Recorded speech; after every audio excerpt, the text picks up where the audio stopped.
Bonjour à toutes et à tous, j'espère que vous allez bien. Je suis très heureuse de vous retrouver ce matin pour un Loin mais ensemble, le rendez-vous des femmes inspirantes avec Géraldine Garance, qui est médium karmique. Elle nous expliquera ce que ça veut dire, qu'est-ce que médium, et bien surtout nous présenter son dernier ouvrage qui est Pratique médiumnique aux éditions Exergue. Un excellent livre, on va en reparler, dans tout ce live. Coucou ma Blandine. Et vraiment exceptionnel. Je peux vous dire, elle n'est pas encore là, enfin si elle est là, mais je vous le dis quand même, c'est un livre extraordinaire. J'accepte ta demande, Géraldine.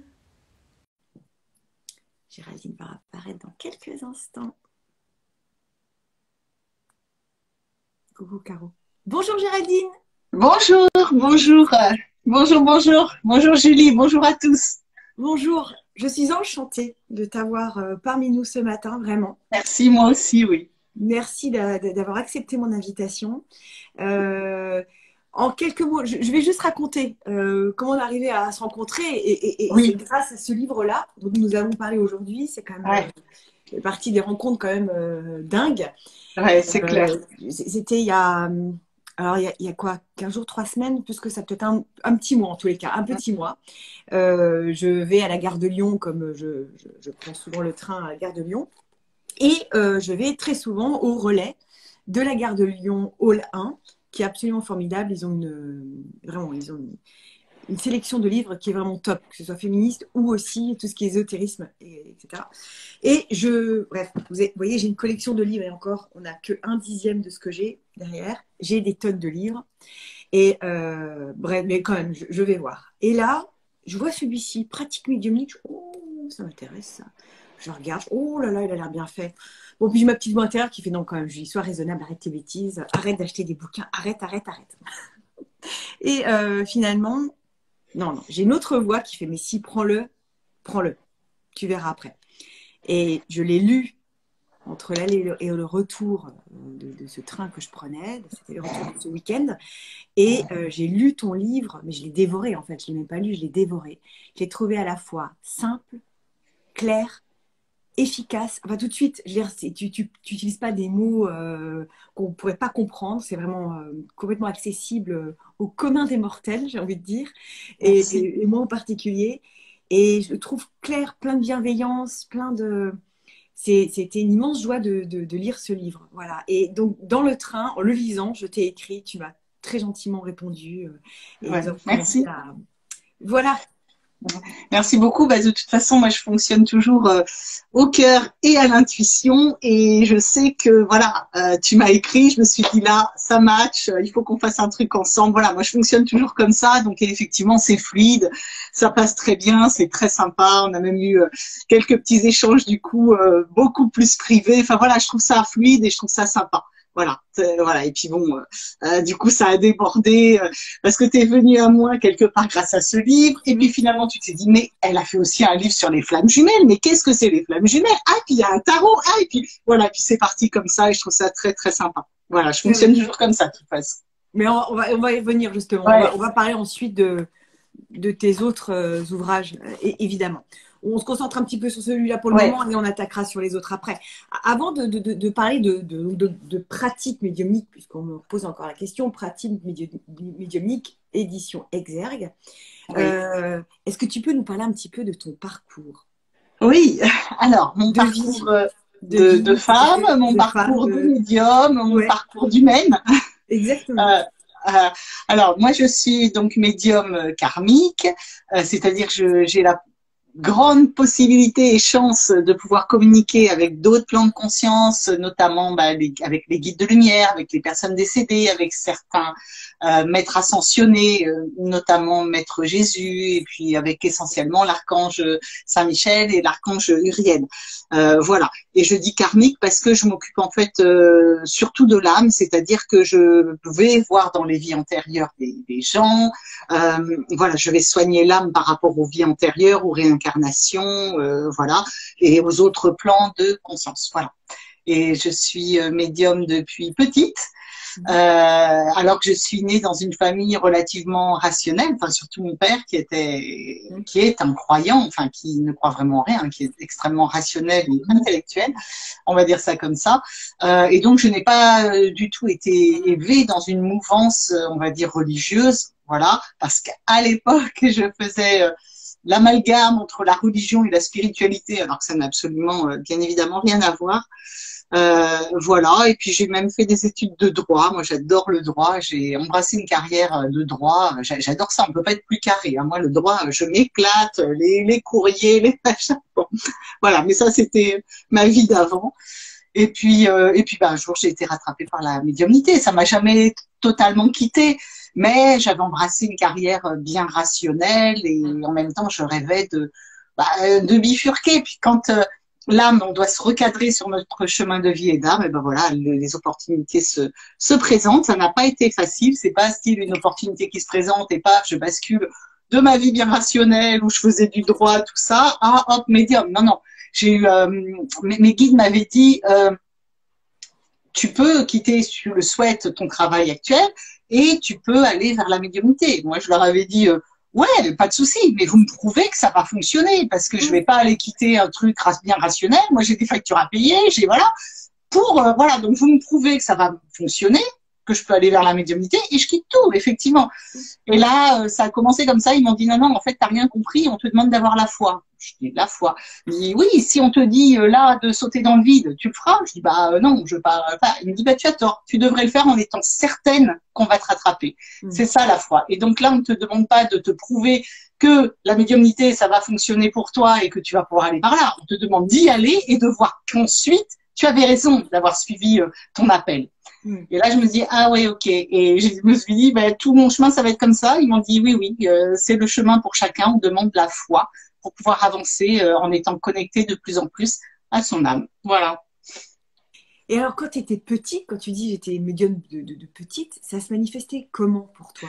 Alors, c'était des petites choses particulières, par exemple, je me souviens, c'est marrant, les petites scènes de vie qui sont marquées, marquantes. Je devais avoir, je sais pas, moi, 7, 8 ans, peut-être 9 ans. J'étais dans la cour de l'école, je jouais aux billes avec mes copines, avec des petits garçons, des petites filles et tout. Et je savais, mais sans jamais me tromper, mais je me posais même pas la question parce que c'était une évidence. Enfin, moi, je pensais que tout le monde était comme ça. Enfin, c'est même pas que je pensais que tout le monde était comme ça, c'est que c'était, voilà, je savais, sans jamais me tromper, qui allait gagner la partie de billes. Mais je le savais. Je savais combien il fallait miser de billes. Je le savais. Et donc, j'ouvrais ma bouche en me disant, ah là, c'est toi qui vas gagner. Et à la fin, les gens jetaient des, va-t'en, on veut plus t'entendre, on veut plus t'entendre, on veut plus te voir. Voilà. Et après, je me suis dit, c'est bizarre parce que pourquoi ils réagissent comme ça? Tout le monde sait bien qui va gagner et tout. Et en fait, non. Et puis, je me souviens aussi d'autres choses. Là, j'étais un petit peu plus grande. J'avais, 16 ans, j'étais donc très attirée, peut-être plus, j'avais peut-être 13, 14 ans, je sais plus, enfin voilà, adolescence, début de l'adolescence, et je tirais les cartes, j'adorais ça, puis bon voilà, puis pour moi les cartes c'est un livre ouvert, je vois tout s'organise dans ma tête, je sais que ça veut dire ça, et que ça, et puis qu'on voit ça, enfin voilà, c'est un livre ouvert, et donc je faisais les cartes à l'amie, à la mère d'une amie, voilà, d'une très bonne amie à moi. Mais bon, c'était fun, quoi. On faisait ça comme ça et tout. Et à un moment, l'amie en question va chercher le thé dans la cuisine pour tout le monde et tout. Et moi, je continue à faire les cartes à sa maman. Et là, je vois la façon dont étaient ordonnancées les cartes, qu'elle avait un amant sur son lieu de travail. Et là, moi, j'avais 14 ou 15 ans, j'étais là, c'était la mère de mon amie. Et puis si je me trompe, et puis enfin ouais, j'étais très embêtée, quoi. Et puis en même temps, je peux pas m'empêcher de dire, de sortir. Quand je sais pas, je sais pas. Voilà. Mais quand je sais, par contre, c'est intrinsèque en moi, mais ça c'est pour tout, hein. Et je peux avoir 1 million de personnes contre moi en me disant non, non, si je sais ce qu'est la personne, je le sais. C'est intrinsèque et voilà, et ça sort. Voilà. Et là, c'est pareil. Je vois les cartes et j'ai pas pu fermer ma bouche, il a fallu que je sorte. Alors j'étais là, je vois là, il y a un homme, j'essaie de tourner autour du pot dans votre travail, l'un a consommé et tout. Elle m'a regardée, elle m'a dit, toi, tu dis jamais rien à personne. Elle a balayé les cartes et j'étais, oui madame, voilà. Bon, la copine elle est revenue avec son plateau de cartes, son plateau de thé. on a rangé les cartes, voilà. Donc c'était, mais ça, voilà, des petites choses comme ça. Et puis ce qui m'a marqué aussi beaucoup, c'est que mes deux grand-mères étaient médiums entre guillemets, mais elles n'exerçaient pas du tout. C'était les trucs de la campagne d'autrefois. Ah oui, d'accord. Voilà, où elles avaient des flashs, des trucs, tout ça. Mais elles n'exerçaient pas du tout. Et notamment chez une de mes deux grand-mères, où j'allais passer des vacances l'été, une espèce de vieille maison où il se passait des trucs complètement hallucinants. Et moi, je flippais, j'étais dans mon lit. En plus, c'est vraiment la campagne, donc s'il n'y a pas de lampadaire dehors qui éclaire la nuit, la nuit noire. Et je voyais des trucs qui se baladaient dans la chambre. Je voyais, voilà, combien de fois... Une fois, j'avais observé des petites pierres dans une vitrine qu'elle gardait, que je trouvais jolies et tout. Le matin, je me réveille, j'avais tout autour de moi disposé, tout autour de moi les pierres. Oh, comment j'ai flippé. Voilà, parce que j'ai flippé parce que j'avais, je sais pas, 6 ans, 7 ans. Voilà, c'est que des petites choses comme ça, mais qui, mises bout à bout, ouais, font que voilà un petit peu comment se manifestait ma médiumnité depuis toute petite. Ah oui, et puis aussi, surtout, à l'adolescence, j'avais commencé, j'en profite, je suis désolée, je suis super bavarde. Non, j'adore. J'adore. Voilà, à l'adolescence, alors c'est pas bien. J'espère que mes enfants ne m'entendront pas, mais en même temps, bon, maintenant ils sont grands, ils s'en fichent, ils savent très bien que j'ai fait des bêtises. Je n'arrêtais pas de sécher les cours avec des copains. Voilà, quand je devais être je sais pas, ouais, je devais avoir 15-16 ans, un truc comme ça. On n'arrêtait pas de sécher les cours pour aller faire les cons, pardon pour l'expression, aller faire les tables tournantes, le Ouija, machin. Oui, c'était des petites conneries. Ce sont de grosses conneries parce que il faut savoir que ça n'attire que le bas astral. On le faisait toujours chez la même copine. À la fin, la copine, elle ne pouvait plus dormir. Elle avait des coups dans son placard, tout disparaissait. Il y avait une armoire qui est tombée. Enfin, voilà, c'est quand même des choses vraiment très très lourdes, très très denses. On a eu des messages, on ne capte pas clairement les guides de lumière. On a eu que des énergies basses en vibration qui captaient. Alors, je sais pas si je dois dire le genre de questions qu'on posait parce qu'on avait vraiment eu des soucis. Bon, mais donc je déconseille très très fortement de faire du Ouija, des trucs comme ça. C'est vraiment, on peut avoir de sérieux problèmes. Donc moi j'étais vraiment guidée, protégée. Je devais en passer par là. Voilà, donc j'ai eu cette période-là aussi que je déconseille donc très fortement de faire. Voilà, parce qu'on capte que du bas astral et après on peut avoir de gros soucis.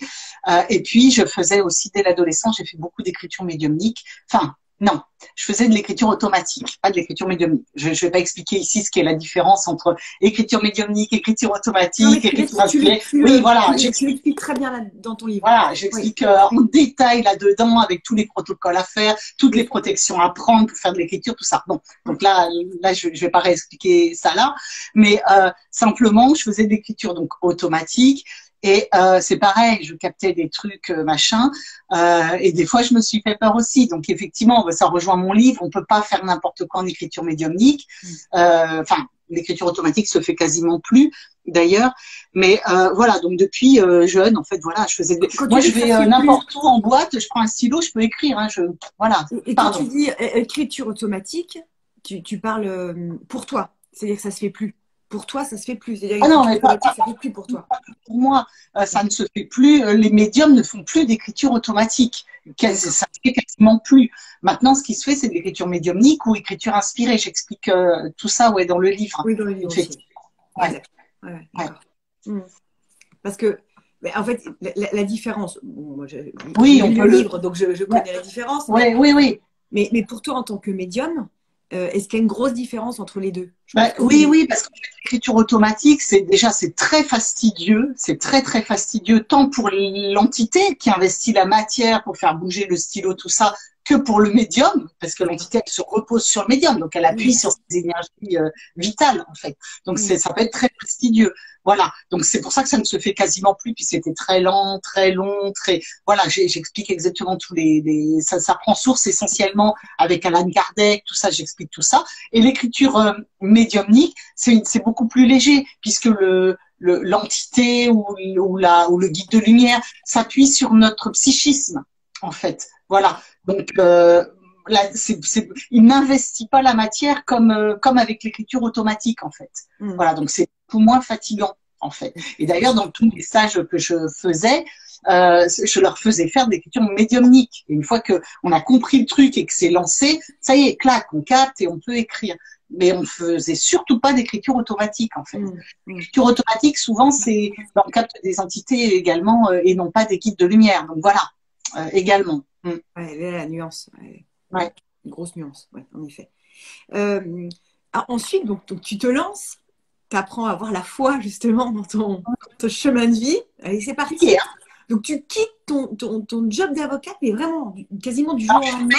J'étais pas avocate, hein. J'étais pas avocate. Je faisais du juridique. Je faisais du juridique. Pas avocate. D'accord. Mais bah, du coup, bon, tu es là-dedans, tu décides d'arrêter et de te lancer vraiment dans ton travail de Alors, oui, ça a été difficile et compliqué parce que effectivement, je décide d'arrêter, de me lancer.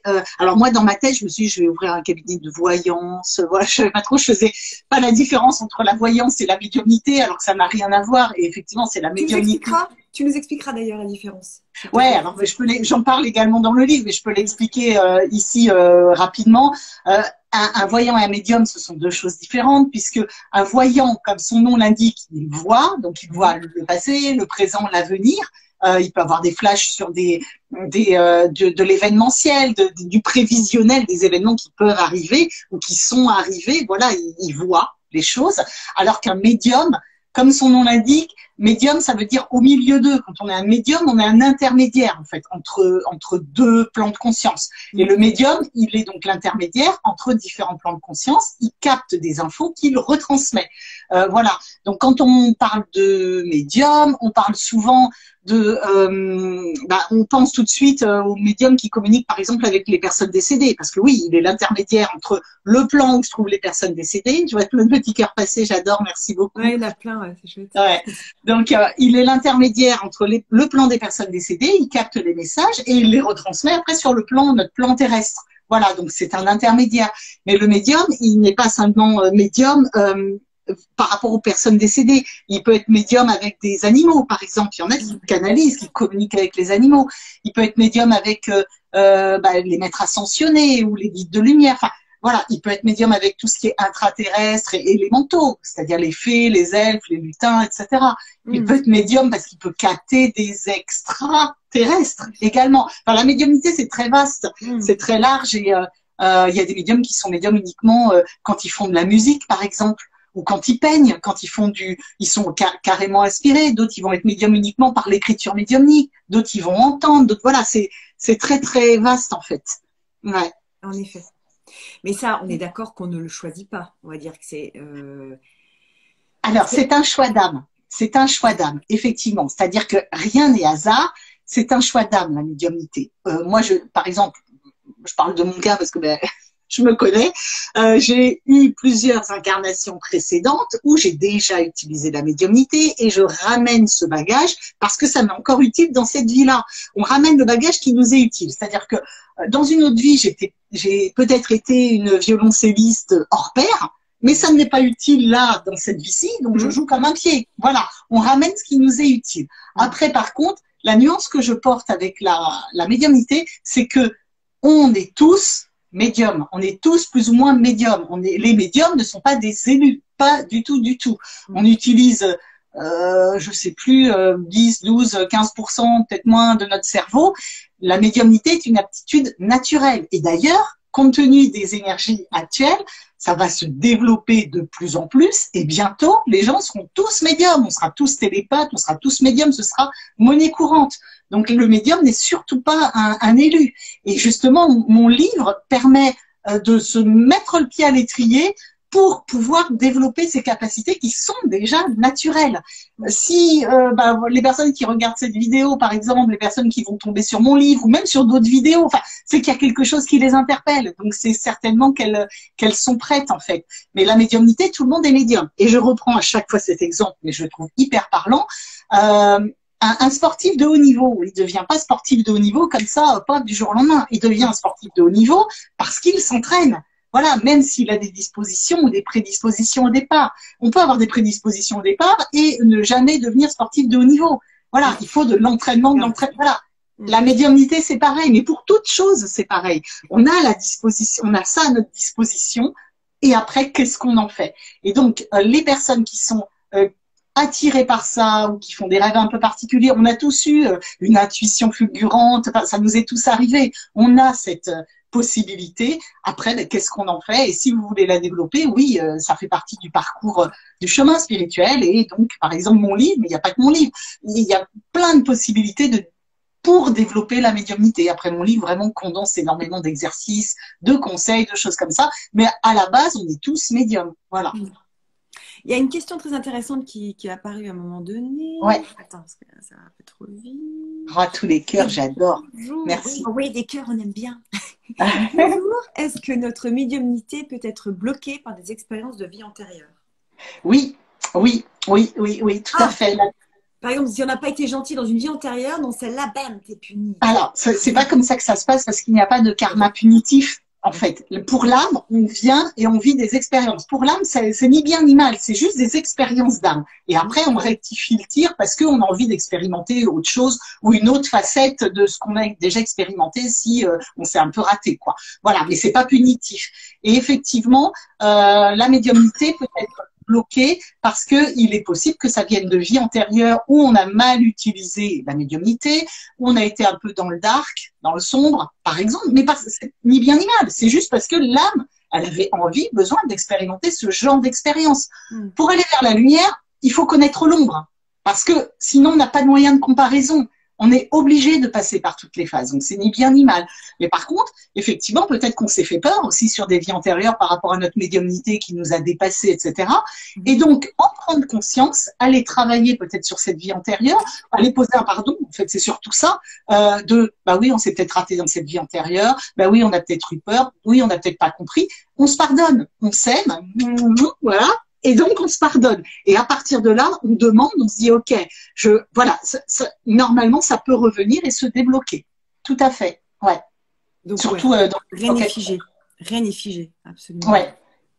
Oui, parce qu'il rien n'est figé. Il faut bien savoir que le temps n'existant pas, on est des êtres multidimensionnels. Tout se vit en même temps. C'est-à-dire que là, aujourd'hui, je suis Géraldine et en même temps, je vis toutes mes vies passées et en même temps, je vis toutes mes vies futures. Donc, au fur et à mesure de ce que je fais là, je modifie mes vies passées et je modifie mes vies futures. C'est un peu complexe à comprendre, mais… Alors ça m'intéresse vachement. Est-ce que tu peux développer un petit peu ça? Ça, c'est passionnant. Et là, expliquer comme ça, c'est la première fois que je l'entends de cette manière. Est-ce que ça, tu peux développer? C'est-à-dire que le temps n'existe pas, c'est ça que tout se dit en même temps qu'on est… Intellectuellement, en tous les cas, je le conçois totalement. Pour l'avoir lu, relu, il n'y a pas de problème. Mais qu'on puisse aujourd'hui agir… Si, en fait, c'est complètement logique. Si. Voilà, si, je comprends bien.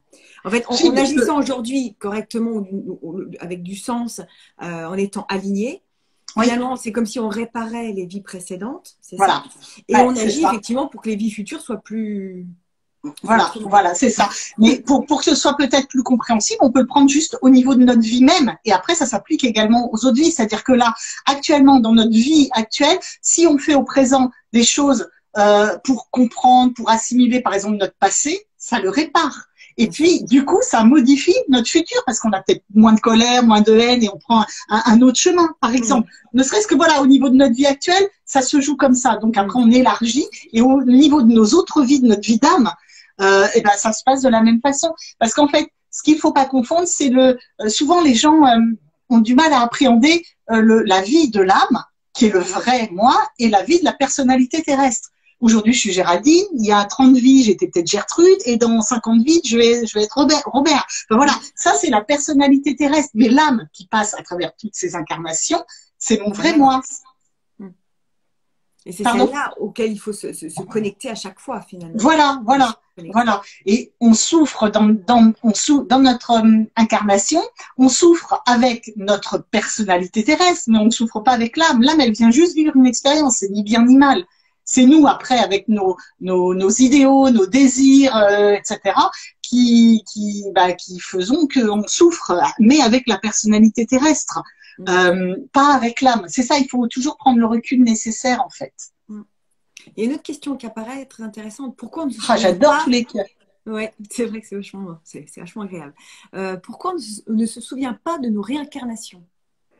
Alors, et heureusement, mon Dieu, heureusement, on T'imagines? aurait la tête farcie comme ça. Imaginez, je vous l'ai dit, au niveau de nos réincarnations, on a tout vécu ou on est en passe de tout vivre puisqu'on est là pour c'est une suite d'ascension et de progression, mais on a peut-être violé des femmes, on a peut-être trucidé des gens, on a peut-être voilà, revenir avec ça en bagage, je suis pas sûre quoi. Une fois que c'est assimilé, comme c'est juste une expérience d'âme et que ce n'est pas ni bien ni mal, comprenez bien ce que je dis, c'est en prenant le recul de l'âme parce qu'elle est violée ou trucidée, bien évidemment que c'est horrible. D'accord? Voilà. Mais d'un point de vue de l'âme, l'âme, elle a fait cette expérience-là. Donc, une fois que c'est assimilé, que c'est réglé, elle n'a pas besoin de s'en encombrer. Ça fait partie du bagage de l'âme. Mais nous, quand on rentre dans une personnalité terrestre, on n'est plus ça. On n'est plus un violeur ou un trucideur de personnes. Donc, on n'a pas besoin de s'en encombrer. Heureusement qu'on ne vient pas avec ça. Ce serait horrible. Enfin, on se file une balle, quoi. Voilà. Après, on a eu aussi des vies où on a été des super-héros, peut-être, des super gentils. Mais on n'a pas besoin de s'en encombrer non plus, parce que peut-être que ça servirait notre ego. On a juste besoin d'évoluer là, maintenant, dans cette vie actuelle. Voilà, avec le bagage qu'on a, et on doit aller vers la lumière, parce qu'on a connu la noirceur. Voilà, c'est une suite d'ascension. Autre question de Christelle. Est-ce que la médiumnité est liée aux capacités qu'ont certaines personnes, notamment les barreurs de feu ou guérisseurs? Alors, c'est un plus, c'est différent ou pas? Est-ce que la médiumnité aussi... Moi, pour moi, tout est complémentaire. Tout est complémentaire. Il y a des personnes, par exemple, moi, je suis médium, j'ai des possibilités de soins et de guérison également. Mais ce n'est pas mon job premier. Et les soins, les guérisons, je le faisais que lors des stages, lorsque mes guides me le disaient, parce qu'ils savent mieux que nous et qu'ils savent que cette personne-là, il faut aller lui réparer, par exemple, l'énergie parce que dans une vie antérieure, elle a été poignardée, que voilà, elle garde un point. Enfin, voilà, donc, tout est complémentaire en fait. Et après, il y a effectivement des barreurs de feu ou des magnétiseurs ça va vraiment être leur job quelque part, et donc ils vont se spécialiser plus là-dedans. Mais en fait, tout est lié, tout est relié, toutes ces énergies parallèles. Voilà, un jour, la personne peut entendre des choses et faire passer des messages, et puis après plus rien pendant 3 mois, et puis parce qu'elle va faire du magnétisme. Ouais, tout est lié pour moi. Développer en plus ces 5 sens. Le fait de développer ces 5 sens va aussi nous aider à évoluer sur ce chemin médiumnique. Oui, parce que le souci, c'est que ici, dans la 3D, sur Terre, dans l'incarnation 3D, alors déjà, on est dans un monde de dualité, donc c'est pas simple, parce que le monde de dualité, c'est noir, blanc, jour, nuit, homme, femme, négatif, positif, etc. Ouais. Donc, on est formaté, au niveau du cerveau, tout ça, pour être en 3D. La Terre, c'est un grand champ d'expérience où on passe toute notre vie à faire des choix. Le choix, c'est la dualité, hein. Voilà, on choisit d'aller à gauche ou à droite, on choisit on passe même pour les choses les plus anodines. Ah bah là aujourd'hui, je choisis d'aller faire les magasins et d'aller m'acheter des vêtements, alors que j'aurais pu ne pas sortir. Et le fait que je sois sortie pour aller acheter des vêtements, je me fais voler mon portefeuille, je dis n'importe quoi. Alors que si j'étais pas sortie, ça ne serait pas arrivé. Enfin voilà, tout est choix, du choix le plus anodin au choix le plus conséquent. On choisit quelle branche on va prendre pour ses études. Donc voilà. Tout est une vie de choix, de dualité. Et donc, en fait, je sais plus ce que j'en étais, où j'en étais au départ par rapport à la question. Il faut que je revienne. On parlait des barreurs de feu, on parlait des guérisseurs par rapport. Est-ce que voilà. C'est complémentaire ou pas? Est-ce que, en fait, c'est un choix à chaque fois. Voilà, tout est choix et on est poussé par notre âme à faire le bon choix et à se cadrer sur l'évolution la meilleure pour nous, en fait. Bien sûr. Une question pertinente de Jeannette, je vais te la formuler autrement. Est-ce que le fait que tu sois médium aujourd'hui dans cette vie-là, en tous les cas, implique le fait que tu sois une vieille âme? Est-ce que c'est un lien où une jeune âme peut être aussi médium? Me concernant, je suis effectivement une vieille âme. Si je fais pas trop de conneries, entre guillemets, sur ce qui me reste à vivre et sur cette vie-ci, je croise les doigts. Normalement, mes guides m'ont dit que ça pourrait être ma dernière incarnation. Youpi tralala, parce que vu comment on rame, voilà, ma dernière incarnation sur Terre, mais attention, ça ne veut pas dire que je serai arrivée. Je pourrais m'incarner sur d'autres mondes plus haut en vibration, voilà, ou continuer à bosser de l'autre côté, etc. Pour tout le monde, c'est pareil. Même si on arrive au bout de notre cycle d'incarnation, ça veut dire qu'on est arrivé. L'âme n'en finit jamais de vouloir avancer et évoluer. Mais effectivement, normalement, les personnes qui reviennent avec de la médiumnité, mais vraiment une médiumnité positive, assumée, assouvie, qui fait partie d'un cheminement de vie d'âme, puisque c'est une hygiène de vie et d'âme. Hein. La médiumnité, c'est pas juste parce que c'est fun pour être médium et pour voilà. Donc à ce moment-là, la médiumnité, oui, ça peut concerner des vieilles âmes. Il peut y avoir de jeunes âmes hein, qui expérimentent la médiumnité, mais dans ces cas-là, ça peut être un peu plus borderline dans le sens où il faut que la personne fasse plus attention à ne pas dévier ou à ne pas déraper. Pourquoi? Parce que la médiumnité, comme tous les domaines parallèles, que ce soit le magnétisme, les thérapeutes de l'âme, enfin, je ne sais pas comment on peut appeler, les énergéticiens, tout ça, le plus gros danger auquel sont confrontés donc tous ces thérapeutes, on va dire médiums, tout ça, c'est l'ego. D'accord, c'est l'ego parce que, pardon, avec le fait qu'on ait des infos, qu'on ait des possibilités qui peuvent paraître supplémentaires par rapport à d'autres qui les ont aussi, mais qui ne les ont pas développées. On a bien compris qu'on est tous médiums.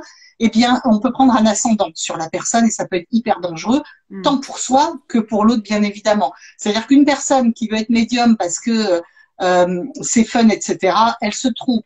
Une personne alors comment dire? Je vais raconter une anecdote, c'est plus parlant qu'un long discours. J'ai déjà raconté cette anecdote plusieurs fois dans mes stages, notamment. Une fois, je faisais une conférence. Et donc, dans mes conférences, il y a toujours des gens qui mettent des médiums, des thérapeutes, des gens qui viennent comme ça. Enfin, voilà, tous ceux qui sont intéressés par la médiumnité. Et à la fin de la conférence, j'ai une dame qui vient me voir. Elle était comme ça. Elle me dit, Géraldine, il faut que vous me disiez. Je lui dis, qu'est-ce qui se passe et tout. Elle me dit, ben voilà, j'avais une dame, une thérapeute, une médium à côté de moi. Je dis oui. Et donc, en fait, la dame, qu'est-ce qu'elle lui dit, cette médium? Elle lui dit, oh là là, mais vous avez un fils? Alors, elle dit, oui. Oh, mais il va avoir un accident, mais c'est terminé.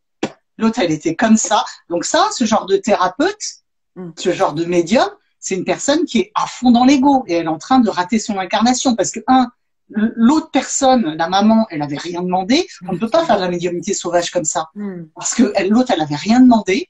Premièrement. Deuxièmement, cette médium, elle prend un ascendant, un pouvoir sur l'autre parce qu'elle la pousse sous sa coupe. Hein. Elle lui fait peur, etc., etc. Donc, c'est clairement, elle a servi son ego.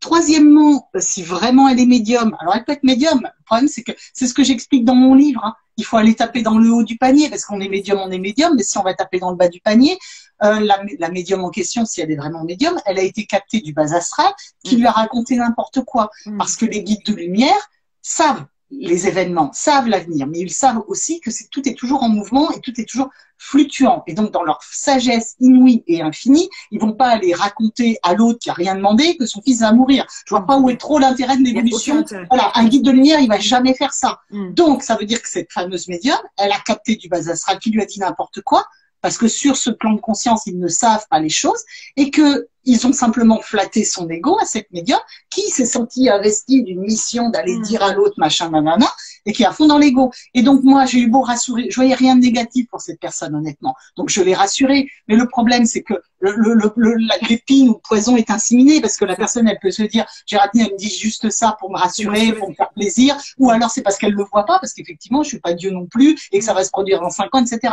Donc ça, c'est horrible. Et ça, cet ego-là, de médium, mais ça peut être pareil avec un énergéticien qui dit attends, t'as ça, je vais te soigner, machin, avec un thérapeute de l'âme, avec voilà, tout ça, la personne, elle s'alourdit son karma et elle rate son incarnation. La médium qui fait ça, c'est un exemple, mais il y en a plein d'autres, elle rate son incarnation. Donc, il faut faire extrêmement attention avec cette médiumnité parce que ce n'est pas un dû, ce n'est pas, comment dire, ouais, ce n'est pas un dû, on n'est pas des élus, quoi. On n'est pas des élus. Et la personne en face, si vous avez des infos et qu'elle ne peut pas les entendre, qu'elle ne veut pas les entendre et que c'est pas son moment, c'est pas son moment. Vouloir lui faire entendre des choses à tout prix, c'est être dans l'ego. C'est vous faire valoir, c'est être dans l'orgueil. Faut dire ce qui est, quoi. Voilà. Donc, c'est important de le préciser aussi, ça. Ok. Quand tu parlais justement de guides, tu parles de guides de façon générale. Alors, il y a des guides de lumière. Je pense que c'est les mêmes. Du coup, quand on parle de Mm. guides, c'est guides de lumière. Donc, c'est les guides Oui, aux astrales. Tu dis aussi qu'on n'en a pas qu'un, on peut en avoir plusieurs, mais si on est suffisamment avancé sur le chemin. C'est ouais, ça? oui, c'est ça. Est-ce que tu peux nous en dire plus par rapport à ça, sur effectivement le nombre d'anges, pardon. Et du coup, effectivement, ange, est-ce que c'est un rapport avec guide? Est-ce que c'est la même chose ou pas? Oui, alors, Alors pareil, tu bah, m'expliques très bien, mais je veux juste oui, aborder oui, quelques instants en le sujet. large et en carré, Oui. en travers dans le livre. Mais pour dire les choses, en fait, c'est des terminologies différentes, mais qui recoupent, que ce soit ange de lumière, ange spirituel, être spirituel, guide de lumière. Tout ça, c'est des terminologies différentes pour pour représenter le même concept en fait.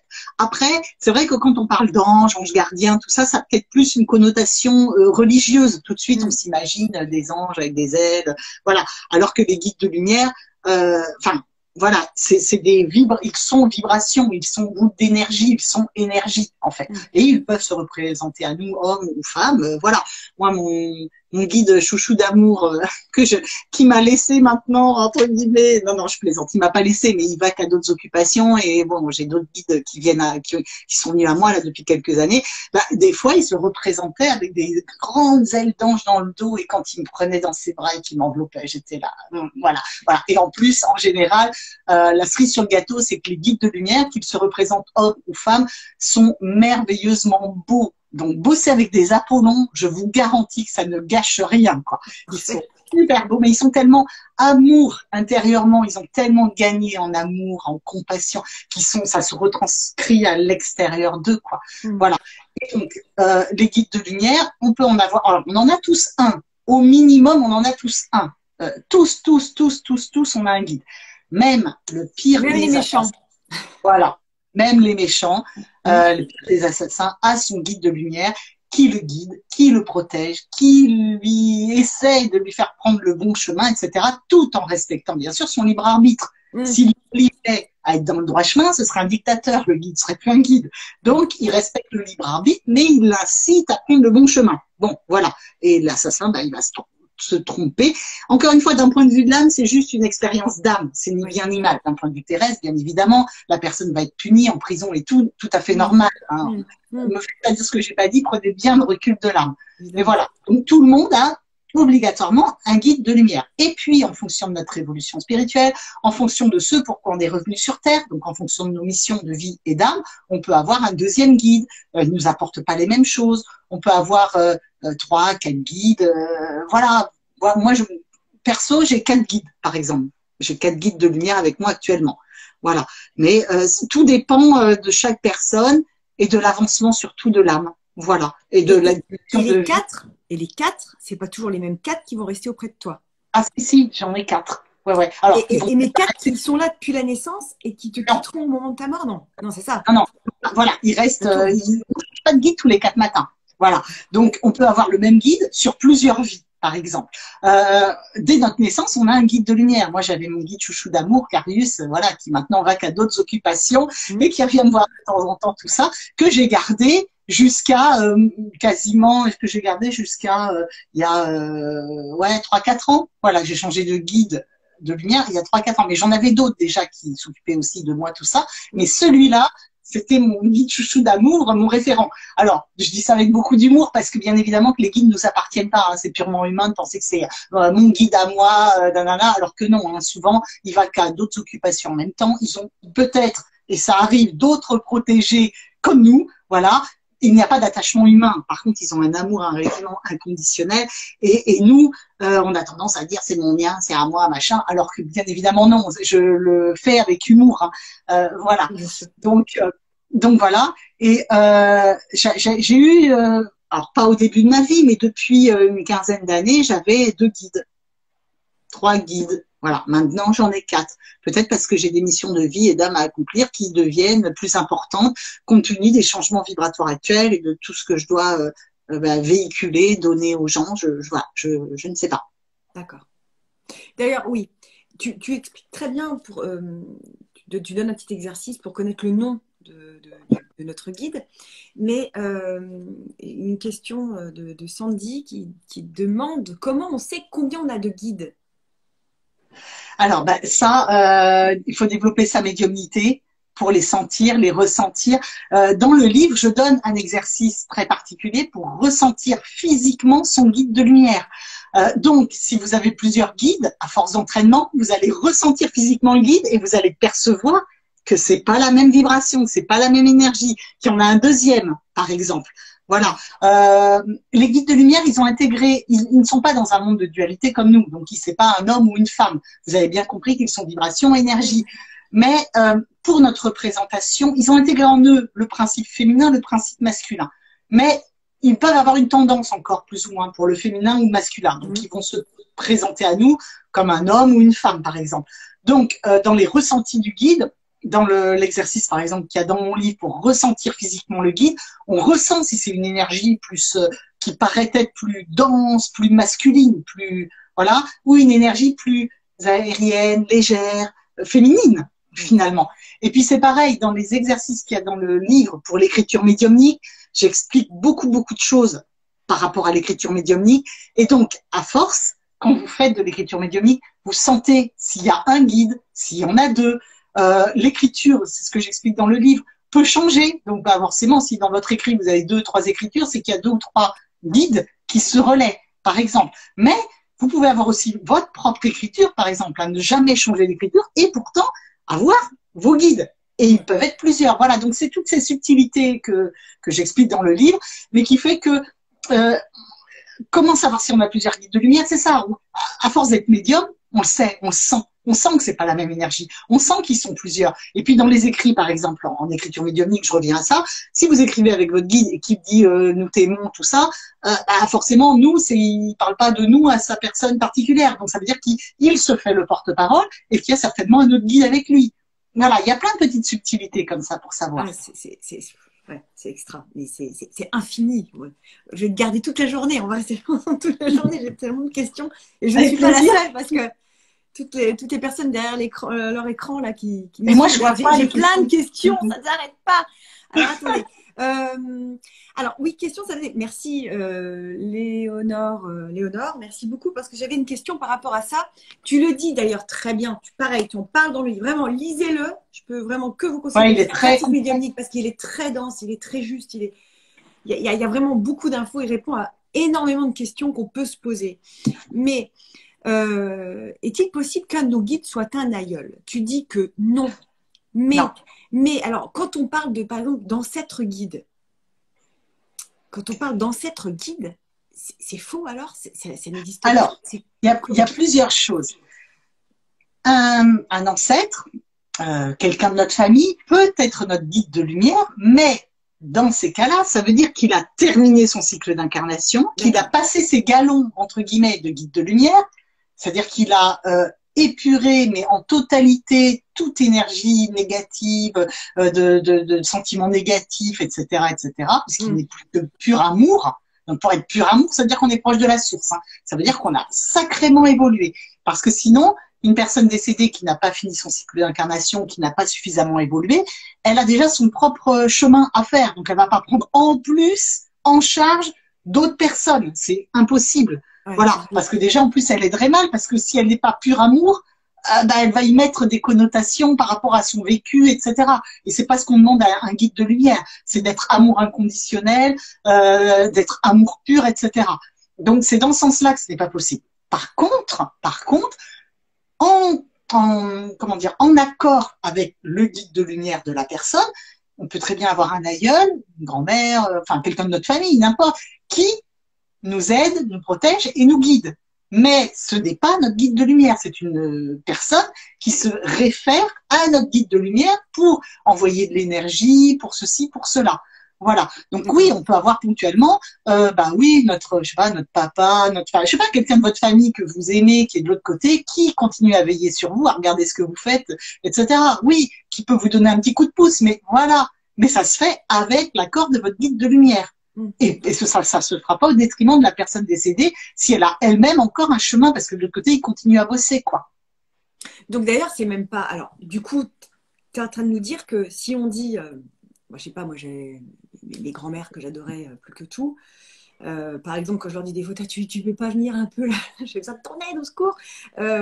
Du coup, est-ce que ça les embête? Est-ce que c'est bien de leur demander de l'aide ou Non. pas? Il faut leur foutre la paix. Enfin, ça, Ah, vraiment. non, alors, moi je pars du principe, quand je fais des consultations médiumniques et qu'il y a des personnes qui... Enfin, moi je ne dérange pas les personnes décédées. Elles le savent, elles viennent si elles le souhaitent, si elles le peuvent. Des fois, elles veulent venir, mais elles peuvent pas parce qu'elles sont vraiment hyper loin des extraterrestres, parce qu'elles sont en train de bosser à des choses importantes, donc elles ne peuvent pas venir donner un message. Donc moi, quand je suis en consultation médiumnique, par exemple, je ne dérange pas, je n'appelle pas sciemment les personnes décédées de la personne qui est en consultation. Elles viennent, si elles le peuvent, voilà. Et moi, je passe toujours par les guides. Donc après, si le guide qui fait le filtre veut laisser passer une personne décédée, ok, mais comme ça, on est sûr, en plus, de bien capter la bonne personne et de pas capter une entité qui se fait passer pour la grand-mère, par exemple. D'accord? Ça, c'est une première chose. Après, on ne les dérange pas. Bien évidemment qu'on peut les prier, qu'on peut leur envoyer de l'amour, qu'on peut leur parler. On ne les dérange pas. Au contraire, si c'est positif, ça les galvanise, ça les aide à monter, ça les aide à passer de l'autre côté, ça les aide à bosser, à gagner en lumière. Donc, bien évidemment. Et puis, c'est important pour eux de savoir que, on pense à eux, qu'on leur envoie de l'amour, qu'on les a pas oubliés, que, mais bien évidemment, c'est le lien d'amour, il est toujours là. En fait, on a l'impression qu'on est séparés, mais on n'est pas séparés. L'amour transcende tout, on n'est pas séparés. Donc oui, on peut leur demander de l'aide, bien évidemment. Et eux, ils vont en référer au guide de lumière. Le guide de lumière va dire, ok, la grand-mère, tu peux aller l'aider. Enfin, voilà, donc ouais. En fait, le guide de lumière, c'est vraiment le big boss, en fait. Voilà. C'est le patron du bazar. Exactement. Et puis, d'accord, t'as le droit, t'as pas le droit. Il y aura jamais rien qui sera fait contre lui. Il est en protection. Donc c'est lui qui voit ce qui est le mieux pour nous. Il challenge en fait à chaque fois. Voilà, c'est ça, c'est le big boss. Exactement. Salut big boss, c'est comme ça qu'il faut lui parler. J'ai une question sur les flammes jumelles. Tu te dis qu'on va te poser quelques questions sur ce sujet. Oui, alors, là-dessus, tu as écrit quand même un livre extraordinaire aussi et tu as créé un tarot. Alors, d'ailleurs, je remercie Blandine, je ne sais pas si elle est encore là, mon amie Blandine, chez qui, je t'ai raconté Géraldine déjà. Je suis allée chez elle il y a quelques mois en Alsace. Et elle me parle pour la première fois des flammes jumelles, sincèrement. Et pourtant, j'en lis des tonnes sur ce genre de sujet. Et j'avais jamais entendu parler des flammes jumelles. Elle me dit, raconte-moi, c'est quoi ce truc, quoi. Bref, elle me parle des flammes jumelles. Et entre autres, elle avait plein de tarots, plein d'oracles, tout ça. Et elle me sort quand même ton tarot. Et à un moment donné, on s'amusait à tirer ton tarot. C'est ça qui est dingue. Je te connaissais pas. C'est fou. J'ai fait le lien après. C'est quand même incroyable. Et donc, j'ai découvert les flammes jumelles grâce à Blandine. Toi, tu m'en as dit davantage. J'en ai encore plus appris avec ton livre que je recommande, qui est Vivre enfin sereinement votre relation de flamme jumelle, manuel pratique. Géraldine de Garance aux éditions Exergue. Toujours. Pareil, beaucoup des théories, il y a beaucoup de théories, il y a des questionnaires pour vraiment savoir si on est flamme jumelle, et puis aussi, évidemment, des exercices pratiques. Merci encore une fois pour ce livre. Mais pour ceux qui nous regardent, qui ne connaissent pas, qui, comme moi, il y a encore quelques mois, étaient complètement novices sur le sujet, qu'est-ce que les flammes jumelles? Oui, alors, bon, les flammes jumelles, tu l'expliques très bien parce que tu as eu une tonne de bouquins et tu ne connaissais pas et ça t'est tombé dessus alors que tu n'en avais jamais entendu parler. Oui. Et c'est normal parce que le concept de flamme jumelle, ça se passe comme ça. C'est pas parce qu'on cherche à se dire flamme jumelle, non. On connaît pas, ça nous tombe dessus et là, ça vibre, ça nous parle et on se dit purée, mais c'est pas possible. Oh, mon Dieu, mais voilà. Donc, les flammes jumelles, ça se passe comme ça. Ça, c'est une première chose. Après, donc mon livre et mon tarot flamme jumelle, mais comme d'ailleurs mon livre pratique médiumnique, je les ai écrits en canalisation médiumnique avec mes guides. Alors attends, ça se passe comment? Ça faisait partie aussi de mes questions. Tu fais comment quand tu dis en canal médiumnique, c'est-à-dire que tu te poses, c'est quoi? En écriture médiumnique en fait, tu les as écrits. Alors je fais pas d'écriture médiumnique, je fais les bouquins sur ordi. Mais clairement, je suis connectée. J'ai les idées qui viennent. J'écris. Je sais qu'il faut que je mette ça. Voilà, je sais que ça. Ah non, il faut pas que je le mette. Voilà. Comme on dit, le big boss, donc il me dit c'est ça, tu fais. Hein. Et moi, j'écris. Voilà. Donc ça se passe comme ça pour l'écriture de mes livres. Et ce sont de véritables outils de soins. C'est-à-dire que mon tarot, c'est pas juste un tarot fun pour tirer les cartes pour savoir si mon chéri il m'aime ou je sais pas quoi. C'est pas du tout ça. C'est vraiment un cheminement pour aider les flammes jumelles. Ça donne des réponses. Le livre, donc Vivre enfin sereinement votre relation flamme jumelle, c'est pareil. Je retransmets, il est extrêmement dense et complet parce que dedans, je réponds à toutes les questions que se posent les flammes jumelles. Est-ce qu'on peut vivre autre chose? Ouais, elles sont magnifiques. Parce qu'elles sont très très très belles.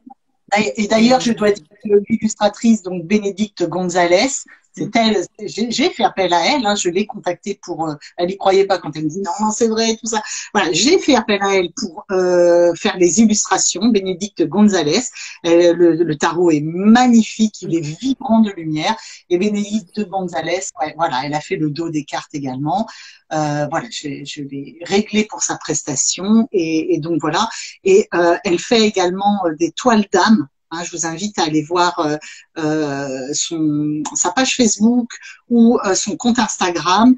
Alors là, son nom m'échappe, c'est l'étoile l'étoile cosmique. Voilà, c'est l'étoile cosmique. Bénédicte Gonzalez, elle fait des toiles d'âme absolument fabuleuses, merveilleuses, puisqu'elle est connectée, elle est aussi médium. Et donc, elle est également flamme jumelle, je suis également flamme jumelle. Le tarot a été fait en canalisation médiumnique avec des guides de lumière, donc ça donne à ce tarot une vibration mais extrêmement haute, puissante. On le sent, hein, ça avait les cartes, elles vibrent, c'est toujours très très juste. Hein. Bon, tu me disais voilà, tu les as fait. C'est pas juste un jeu fun pour de divination. Ça offre des réponses pour l'avancement, pour l'évolution. Et le livre, c'est pareil, le livre Vivre enfin sereinement votre relation de flamme jumelle, pareil, c'est très très dense, très complet pour savoir si vous êtes flamme jumelle ou pas. Il y a des questionnaires pour savoir où vous en êtes du parcours. J'énumère tout le parcours, savoir la finalité des flammes jumelles, pourquoi on vit ça, la psychologie du runner, du chaser.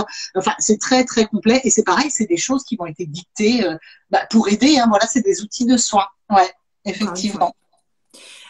Tu disais d'ailleurs pour ton tarot que c'était pas uniquement un tarot destiné aux flammes jumelles. Ça peut aussi toucher, tout le monde, même si dans le petit livret, il y a quand même plus d'explications par rapport aux flammes jumelles.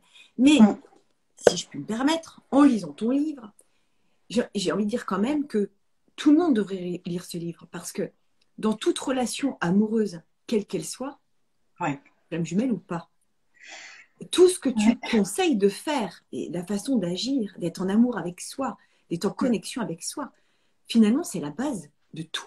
Et finalement, c'est la base de toute relation parce que le jour où on est vraiment bien avec soi, qu'on s'aime, qu'on arrive à s'aimer inconditionnellement, qu'on est plein et qu'on est bien ensemble tout seul, je suis toute seule, mais c'est génial, eh ben, on est encore mieux avec l'autre. L'autre devient vraiment un élément en plus joyeux et c'est pas la personne en face, elle n'est pas là pour combler un vide. Et ça change tout dans la relation. C'est ça. Donc vraiment, lisez ce livre, flamme jumelle ou non, lisez ce livre. Après, peut-être que moi, la petite réticence que j'ai, je te le dis, et quelque part c'est comme une question, quand tu vois toute la dimension spirituelle intense d'être flamme jumelle, peut-être que la crainte, c'est que l'ego s'imagine être flamme jumelle absolument avec un autre, peu importe lequel, enfin il ou elle, hein, évidemment. Enfin, oui. On se comprend, qu'on soit fille ou garçon, enfin voilà, je ne fais pas de. Et de se dire, j'ai envie des flammes jumelles parce que ça a l'air tellement génial comme relation, ça a l'air alors que c'est hyper dur. Hein.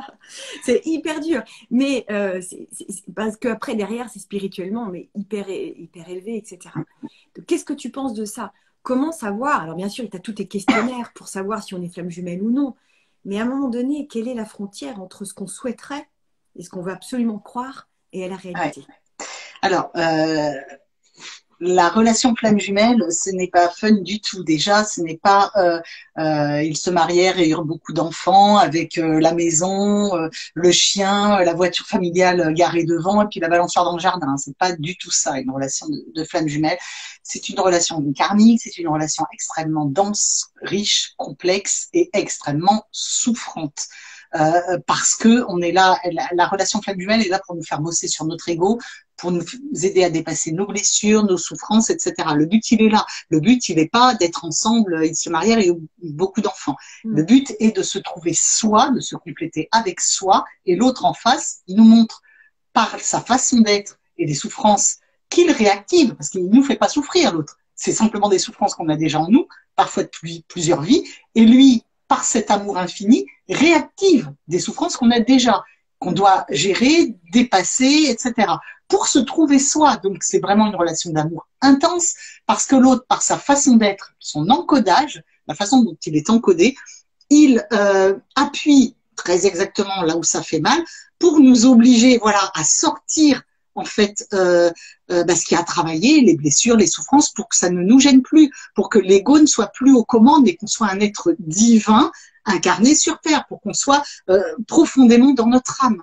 Voilà, c'est ce que propose le lien flamme jumelle. Ça peut prendre des années, ça peut être extrêmement souffrant, quoique là, avec les nouvelles reconnexions, ça va beaucoup plus vite, mais parce que ce sont des personnes qui ont déjà expérimenté et dépassé beaucoup de choses, un certain nombre de choses, sur la relation flamme jumelle dans des vies passées. Tout ça, je l'explique super bien dans le livre, oui. Donc voilà, je vais pas revenir là-dessus, mais effectivement, c'est un livre peut-être que tout le monde devrait lire parce que ça touche toute personne qui veut vivre une relation d'adulte à adulte, et non pas d'adolescent à parent ou de bourreau victime ou de voilà, c'est vivre la relation pleinement en étant bien avec soi et donc en ne faisant rien peser à l'autre, parce que souvent on va dire allez 80-90% des gens qui sont en couple vivent une relation déséquilibrée parce qu'on fait peser à l'autre des manques. Est-ce que tu m'aimes? Je suis jaloux parce que j'ai peur que tu me quittes, tout ça. Mais tout ça derrière, c'est qu'on projette sur l'autre des souffrances, nos propres blessures, d'abandon, de rejet, de ceci, de cela. Voilà. Donc, ce livre, avec tous les exercices qu'il y a dedans pour se trouver, pour méditer, pour aller faire des journées pour soi, il y a énormément de choses dans ce livre qui permettent, donc, qui servent aux flammes jumelles, bien évidemment, mais c'est vrai que tu as raison de le souligner pour toute personne en couple qui a envie de se trouver, ça permet vraiment de se recentrer sur soi. Parce qu'il faut bien voir que l'autre, quel qu'il soit, flamme jumelle ou pas, n'est pas là pour combler un vide ou un manque. Il est juste là pour venir être la cerise sur le gâteau. Et nous, on est déjà le merveilleux gâteau où on a tout ce qu'il faut, on n'attend plus rien. Et l'autre, la cerise, il vient en plus. Et c'est à partir de là où c'est merveilleux. Tu me fais rire parce que la cerise sur le gâteau, c'est mon expression que j'utilise en permanence en thérapie avec mes clientes qui viennent me voir, et quand je parle de relations, quand je parle de ça, c'est à chaque fois l'autre est la cerise sur le gâteau. Ça me fait délirer. Ça me fait sourire. Et là-dessus, et nombre d'exercices à la fin, alors je ne le formule pas comme ça, mais des exercices que tu proposes à la fin sont des exercices que je peux proposer effectivement à ma énormément d'exercices. Ouais. De retour à soi. Aime-toi aime-toi toi-même et tu aimeras effectivement, et tu rencontreras la personne qui va bien. Quand on est bien avec soi-même, c'est clair, comme par hasard, on rayonne différemment, énergétiquement, et on attire à soi la bonne personne. Les personnes qui sont toujours décentrées sur l'autre, parce que je veux qu'on m'aime, etc., elles vont rencontrer des personnes qui peuvent être un peu égoïstes, par exemple, qui prennent, qui se servent. Et le but, il n'est pas là. Le but, c'est de rayonner à partir de soi, et à partir de là, d'attirer à soi la bonne personne. Et d'ailleurs, quand on se gère donc dans n'importe quel couple, flamme jumelle ou pas, eh bien, automatiquement, l'autre, on ne peut pas changer l'autre. On ne peut que se changer soi. D'accord? Pardon. En se changeant soi, eh bien, automatiquement, l'autre en face, on rayonne différemment, et l'autre en face modifie son comportement. Pardon. Voilà. Modifie. J'ai pas un caractère tiède, en fait. Donc, je suis assez passionnée dans ce que je dis, mais comme je dis, quand je sais pas les choses, je sais pas, mais par contre, ce que je sais, je le sais. Et ça, c'est intrinsèque en moi, et voilà. Bon. J'adhère. Qu'est-ce que je veux dire? Tu m'as dit, alors, et je m'en excuse encore, quand on en avait discuté, j'avais dit, tu as écrit un oracle. Et tu m'as dit, non, c'est pas la même chose. Oracle et tarot, ce n'est pas la même chose. Est-ce que tu peux nous expliquer la différence entre oracle et tarot? Ouais.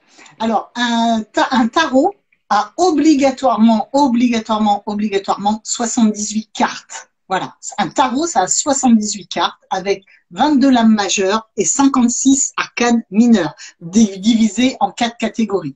Il y a forcément ces 4 catégories. Dans les tarots traditionnels, ça va être les deniers.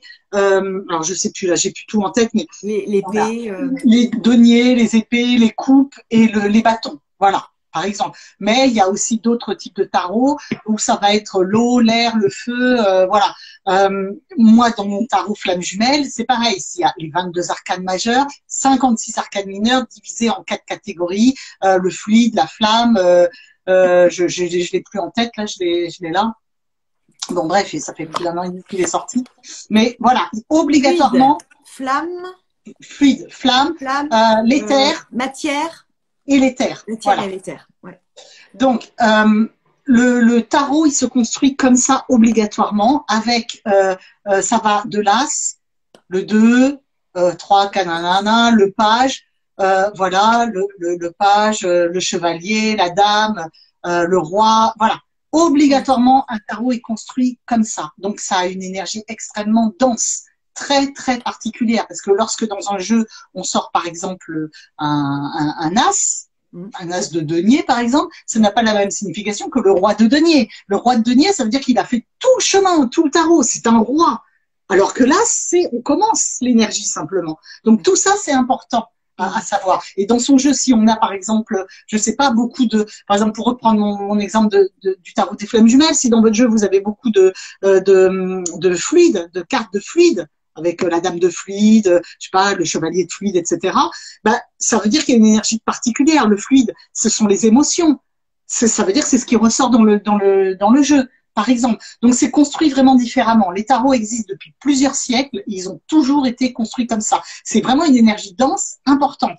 Alors qu'un oracle, ça peut avoir 50 cartes, 54 cartes, 44 cartes, 45 cartes, peu importe. Voilà. Mais en tout cas, ça n'aura pas, ça n'a rien à voir avec un tarot. Et puis, ce n'est pas construit de la même façon. Il n'y a pas d'arcane majeur, il n'y a pas d'arcane mineur. C'est juste des cartes un peu de divination où voilà, il va y avoir un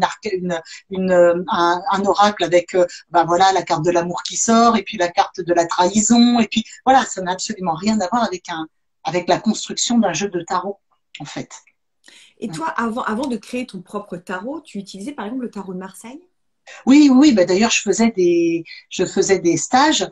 J'ai fait des stages pour savoir utiliser le tarot. Je le faisais d'un point de vue psychique et psychologique, puisqu'il y a plusieurs niveaux de lecture au niveau du tarot, bien évidemment. Mais comme dans mon tarot des flammes jumelles, hein, il y a toujours plusieurs niveaux de lecture. Il y a la lecture divinatoire de base, il y a la lecture psychique, il y a la lecture spirituelle, il y a la lecture karmique, etc.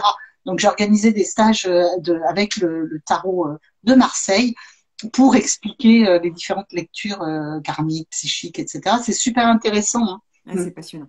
Ouais. Même au niveau psychanalytique. Ouais, voilà. Des tarots qui est formidable.